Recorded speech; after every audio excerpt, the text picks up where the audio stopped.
नमस्कार। जयतु भारती में आप सबका स्वागत है। आज का हमारा पाठ्य बिंदु है रौद्र रस। रौद्र रस कहाँ होता है, किस प्रकार से उत्पन्न होता है, आज की इस वीडियो में हम ये सब उदाहरण सहित समझेंगे। तो सबसे पहले रौद्र रस की परिभाषा समझते हैं। किसी विरोधी, अपकारी, दृष्ट व्यक्ति के कार्य, अपमान, अहंकार, गुरुजनों की निंदा या अवहेलना तथा दुष्ट व्यक्ति द्वारा किए गए अत्याचारों को देखकर या सुनकर मन में जो क्रोध का भाव उत्पन्न होता है। जब हम स्वयं का अपमान देखते हैं, कोई हमारा अपमान करता है या हमें अपशब्द कहता है, अथवा हमारे माता पिता का अपमान करता है, गुरुजनों का अपमान करता है या उनकी निंदा करता है, या कोई ऐसा व्यक्ति है जो दूसरों पर अत्याचार कर रहा है, तो उसके बारे में सुनकर या देखकर हमारे मन में पहले से विद्यमान जो क्रोध का भाव है वह जागृत हो जाता है। और वही क्रोध का भाव विभाव, अनुभाव और संचारी भावों से पुष्ट होकर के रौद्र रस बन जाता है। तो रौद्र रस के अवयव हैं। स्थायी भाव है क्रोध, आलंबन विभाव, विषय और आश्रय। विषय है अनुचित व्यवहार करने वाला व्यक्ति या नष्ट हुई वस्तु। कभी कभी ऐसा होता है कि हमें कोई चीज बहुत प्रिय होती है और वह चीज जब नष्ट हो जाती है तो हमें दुख होने की बजाय गुस्सा आता है। गुस्सा क्यों आता है? क्योंकि उस चीज को किसी ने तोड़ दिया है।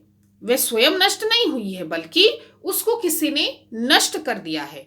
तो हमें कई बार उस वस्तु पर भी और उस वस्तु के तोड़ने वाले पर भी, दोनों पर ही क्रोध आता है।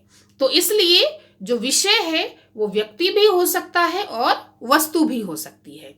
आश्रय है क्रोधित व्यक्ति, कोई भी हो सकता है जिसको भी क्रोध आ रहा है।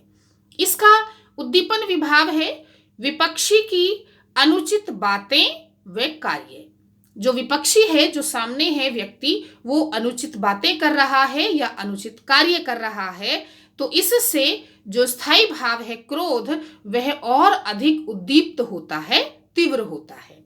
अनुभाव मुख लाल होना, भौहें चढ़ जाना, आवाज तेज हो जाना, कंपन होना, मुट्ठियां बंद करना।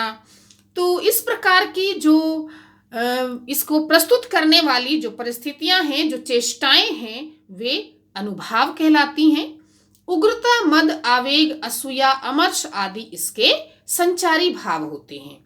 तो इस प्रकार से जो स्थायी भाव है क्रोध, वह विभाव, अनुभाव और संचारी भावों के संयोग से रौद्र रस बनता है। तो रौद्र रस के ये 4 अवयव हैं। आइए अब इसे उदाहरण से समझते हैं।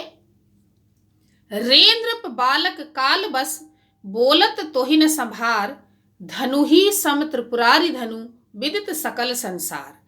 इन पंक्तियों में वर्णन है जब परशुराम जी जनक जी की सभा में जाते हैं। क्यों? क्योंकि सीता स्वयंवर है और श्री राम के द्वारा धनुष भंग हो चुका है। तो परशुराम जी ने उस धनुष को जनक जी को दिया था और उस धनुष के टूटने पर परशुराम जी को बहुत क्रोध आता है। वे वहां पहुंच जाते हैं और लक्ष्मण उनसे वार्तालाप करने लगते हैं। तो लक्ष्मण की बातों को सुनकर के परशुराम जी को और अधिक क्रोध आता है। तो इसका स्थायी भाव क्रोध है। आलंबन विभाव में आश्रय है परशुराम जी और विषय है शिव धनुष। और शिव धनुष के साथ साथ जिसने शिव धनुष तोड़ा है वह भी विषय के अंतर्गत ही आता है। उद्दीपन विभाव शिव धनुष का अपमान, धनुष तोड़ने वाला अपराधी, और साथ में लक्ष्मण की चेष्टाएं, लक्ष्मण की बातें, जिस प्रकार वो व्यंगात्मक बातें कर रहे हैं, वे सभी उद्दीपन विभाव हैं। अनुभाव है परशुराम जी की आंखें लाल होना, मारने के लिए हाथ उठाना, चेहरा तमतमाना और बार बार गरजना, तेज आवाज में बोलना, ये अनुभव हैं। आवेग, उग्रता, स्मृति, चपलता आदि इसके संचारी भाव हैं। तो इस प्रकार से इन पंक्तियों में रौद्र रस है। रौद्र रस के कुछ अन्य उदाहरण मैंने यहाँ पर प्रस्तुत किए हैं। आप इनको वीडियो को पॉज करके पढ़ सकते हैं।